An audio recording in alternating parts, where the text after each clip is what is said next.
Samuel Taylor Coleridge wrote, "Examine nature accurately, but write from recollection, and trust more to the imagination than to memory." Coleridge is right to link imagination and recollection. Remembering is not quite the same thing as memory. Memory is more like a photograph. It captures a fact and preserves it. Remembering, on the other hand, is a reflective process. Memoir writing has much in common with any other type of writing, but it is also unique.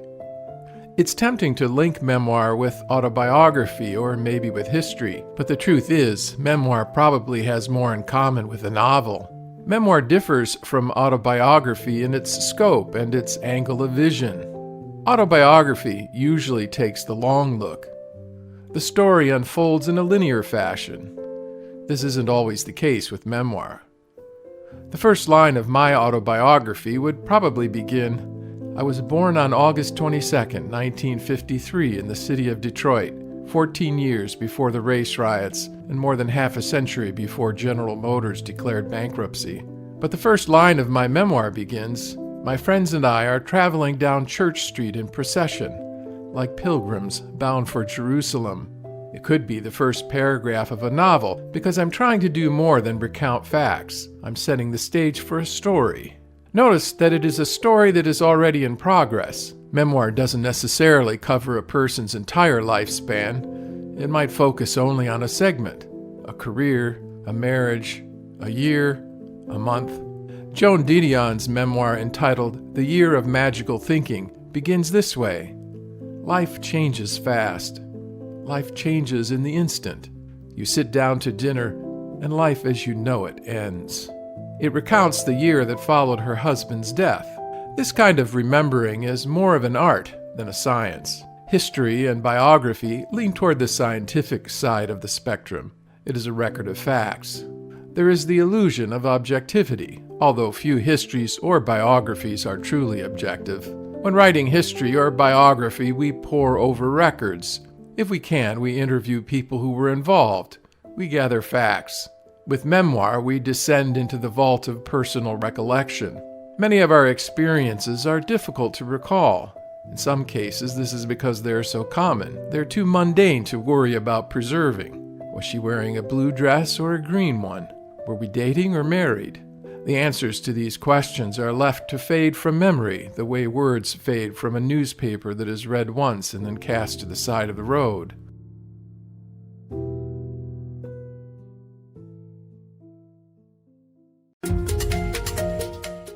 Writing a memoir is an act of recollecting one's experiences, thoughts, and feelings. Some are easy to access, stored in places that are well within reach. They're worn from use, and we bring them out regularly. Other recollections are less accessible, preserved with love. They've been put on a high shelf where they can only be reached with effort. We bring them out on special occasions like weddings and funerals, handling them with a mixture of care and familiarity, the way you might lay out your mother's china and silverware at Christmas.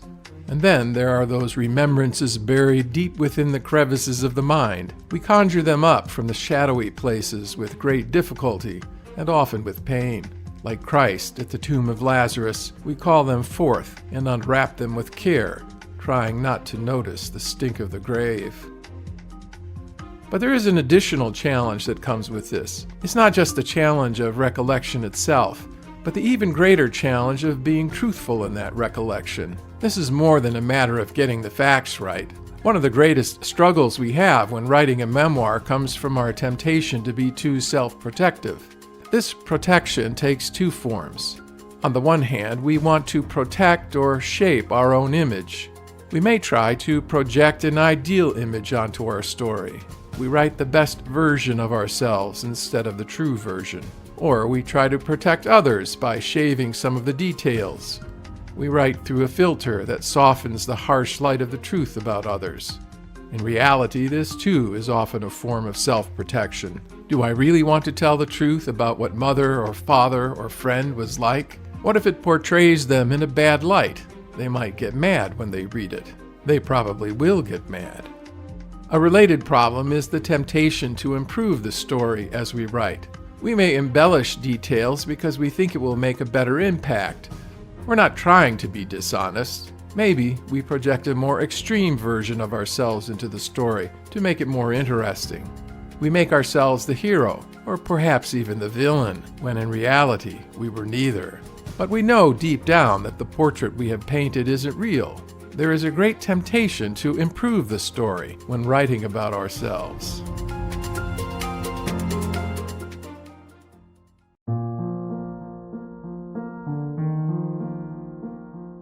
What about the method of writing memoir? How exactly does one go about it? Obviously, there's much that can be said about this. Entire books have been written on this subject, but at least 5 basic steps can help you to begin. First, just start writing. The most basic rule in writing a memoir is that you've got to write. Just the prospect of beginning can be daunting, and we want what we write to be perfect without having to work at it.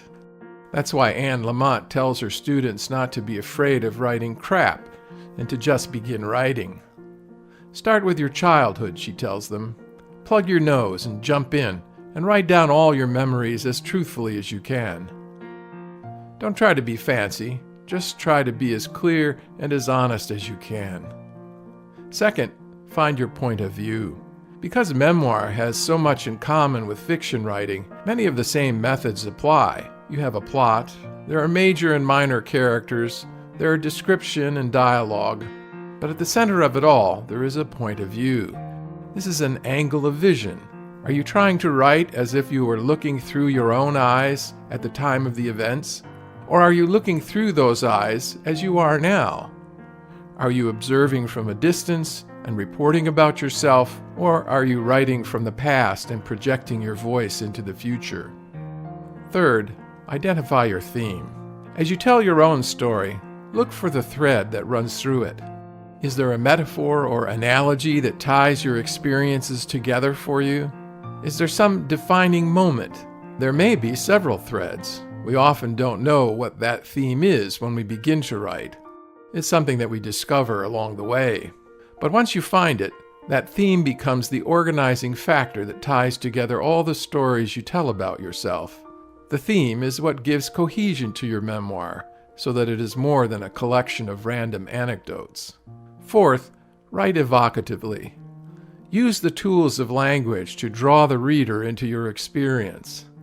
A memoir is more than a personal history. It is experiential.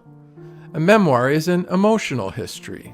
This is another area where memoir has more in common with fiction than it does with biography or history. When writing a memoir, we state the facts, but we also try to draw the reader into our experiences. Metaphors, similes, analogies, description, dialogue, as well as plot and character development, all have a place in memoir writing. But the danger here is that we will become so self-conscious in this that the writing is artificial. So exercise restraint. Use these tools to create a sense of the experience, but don't try to be profound or poetic. Fifth, use vignettes to access your memories. The prospect of writing a memoir is overwhelming. Where should we start? Begin with a mental picture or a single scene. C.S. Lewis said that The Lion, the Witch, and the Wardrobe began with a picture in his mind. The Lion all began with a picture of a fawn carrying an umbrella and parcels in a snowy wood, Lewis wrote. This picture had been in my mind since I was about 16. Then, one day, when I was about 40, I said to myself, let's try to make a story about it. In a similar way, my memoir started with a mental image of the street on which I grew up. I started the first chapter with an image of that street. Other chapters began with a phrase. I usually knew what the first sentence was, or maybe the first paragraph, but nothing after that. It came to me as I wrote. Begin with a scene or a conversation that captivates you. Start with a word picture that draws you into your own past. Then write it one episode at a time, until you figure out the theme and the thread that holds it all together.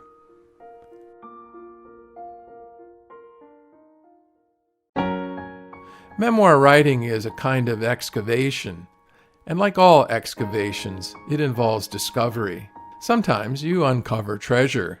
At other times, you uncover old bones.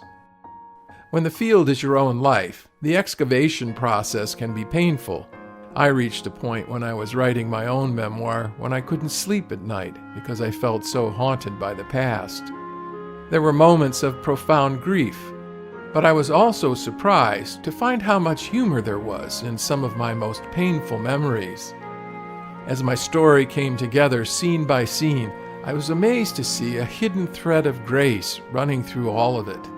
In my worst moments, I saw what songwriter Mark Hurd called the strong hand of love hidden in the shadows. In the end, I discovered that memoir is about the present as much as it is about the past. When we write a memoir, we do not remember to recall who we were. We remember to discover who we have become.